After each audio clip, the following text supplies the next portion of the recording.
Another day, another blessing! Late upload ulit tayo pero isi-share ko pa rin sa inyo yung mga ganap namin ever since January 1 this year. Actually, December 31 pa lang start date natin itong video na to. December 31 ay naglilinis talaga ako dahil may paniniwala ako na bago pumasok ang taon dapat malinis ang lahat, maayos ang lahat at marami tayong pagkaing nakahain sa mesa. Nakagawian na nga namin ito ng aking family sa Pilipinas pero ginagawa ko pa rin dito sa may Oman kahit na mag-isa lang akong gagawa nito dahil nga si tatay may work din today. This is actually the best time to declutter ng mga bagay na hindi naman natin talaga ginagamit at nakastock lang talaga sa ating mga closet. So this time, eto rin ang chance natin to clean up the entire house or the entire unit para naman mas prepared tayong mag-accept ng new blessings dahil may space na for new blessings. Kinagabihan naman, after ko magluto, mag-prepare ng everything, bago pa mag-alas 12 ay may ginawa nga kami nila tatay. At ito nga yung pagpre-prepare namin ng mga ililista namin na blessings na mga natanggap namin or lahat ng mga answered prayer namin, everything that we are grateful for the year of 2025. Diba nauuso to last year, yung grateful cake, pero we did it the other way, ginawa namin grateful donuts.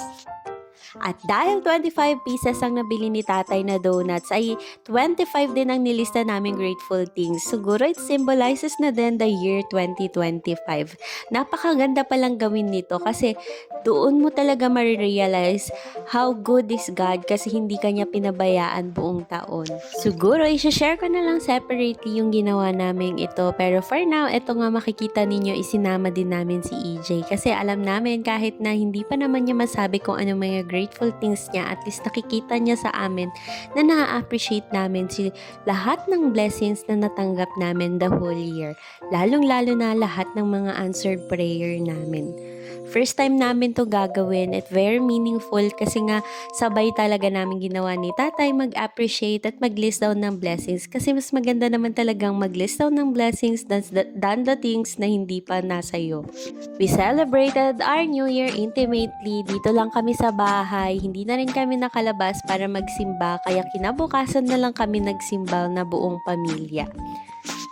Malayo man sa aming pamilya sa Pilipinas, masaya pa rin naming sinalubong ang bagong taon kasi ganito din dapat natin salubungin ang bagong taon para buong taon happy and with family. Mga sumunod na araw nga, may nagyaya sa amin para pumunta sa Mascot Nights. Etong Mascot Nights, lagi itong ginagawa every January. Pine-prepare nila yung mga parks kung saan magkakaroon ng iba't ibang show or di kaya naman mga food park kung saan pwede kang mag-stay, mag-enjoy at maging happy with your family. Both kids and kids at heart can enjoy this place dahil napakaraming attractions din na pwede mong puntahan. Syempre, dahil Mascot Night siya, mostly it's lights, kaya ang ganda-ganda tignan ng paligid.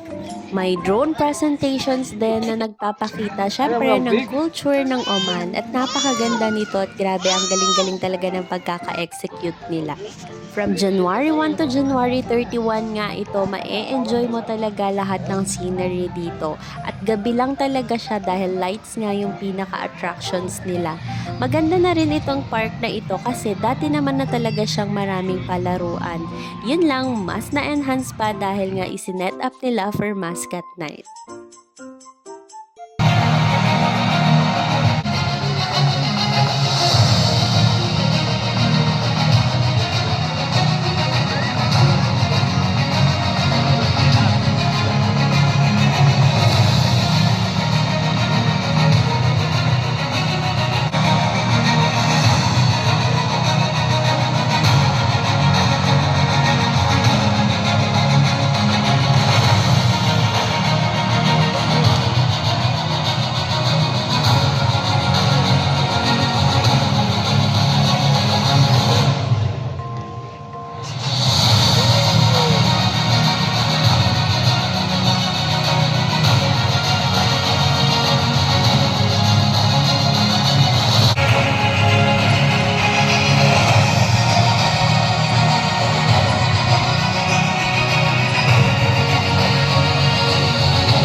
المرأة العمانية الماهرة تتشكل ملامح الإنجاز في العالم، وكل ما يصنع بيده يحمل هوية راسخة ويعكس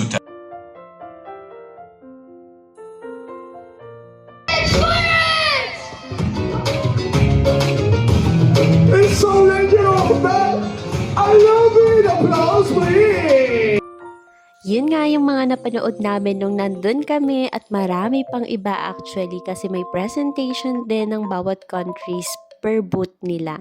Meron nga ding mga display at may place din for Arabic show pero hindi na kami nagpunta dahil hindi nga din namin naiintindihan so hindi na lang kami nanood doon. Hinahanap nga talaga namin yung Global Village kung saan nandun lahat ng mga products ng every country dahil gusto naming bisitahin yung booth ng Philippines. Ngayon lang dito nga kami napunta pero maganda na rin dahil nakita namin yung iba't ibang products din ng Oman dito. Ang ganda lang din mag-ikot-ikot dahil nga syempre ang daming makikita, may mga mabibili din at ang daming food choices na napaka-nice i-try at matikman. On the way, marami ka ring makikitang mga presentations, mga cultural dances ng bawat countries. And finally, nahanap na rin namin tong Global Village na to. Napakarami nga pala talagang nandito at ang dami ring mga pwede mong pasukin na mga booths. And per country talaga ito, kaya nice talagang puntahan bawat booth. Kaso dahil gabing-gabi na rin ito, hindi na rin namin kayang maglakad. Dahil sa kakaikot namin, pinili na lang namin yung mga papasukan namin at konting silip na lang din sa mga booth ng bawat countries. At syempre, isa sa binisita namin na yung Philippine booth kung saan syempre makikita mo ang iba't ibang pagkain natin at iba't ibang Filipino products. So kung hindi ka makabili sa labas, you can go here and buy whatever you need. Lalong-lalo na yung mga pagkain dahil meron nga dito. Wala din naman kaming binili sa mga ibang booth. Nagtingin-tingin lang talaga kami para makita kung ano din yung mga products nila. Sobrang lawak at napakadami pa naming hindi napuntahan pero medyo pagod na rin at medyo late na, so nag-decide na kaming umalis. By the way, may entrance fee pala ito dito sa Maiko Room which is 1 real per person or per adult. Kung i-convert sa atin, siguro naglalaro sa 149 to 153 depende sa exchange rate. May iba't ibang location pa nga kaya lang hindi pa kami nakakapunta sa mga yon kaya hindi ko rin alam kung anong ring itsura doon at kung magkano yung mga entrance fee. Baunin mo talaga ang lahat ng lakas mo sa paglalakad dahil napakalawak nga nito sa pag-iikot. Kami naman kasi may kasamang bata at masyado nang malamig kaya nag-decide na din kaming umuwi. Pero nadaan pa rin kami dun sa Maryland kung saan naglaro pa kami ng carousel ni EJ bago pa kami dumiretso ng uwi. Itong Maryland ay parang peryahan natin dyan sa Pilipinas kung saan may bayad din ng bawat laruan gaya nitong carousel, yung Ferris wheel at iba't iba pa. Sumakay lang kami saglit ni EJ para mapagbigyan din siya at ganyan nga namin sinelebrate ang first week ng 2026 namin. Shukran from Oman, Agyaman! Good one.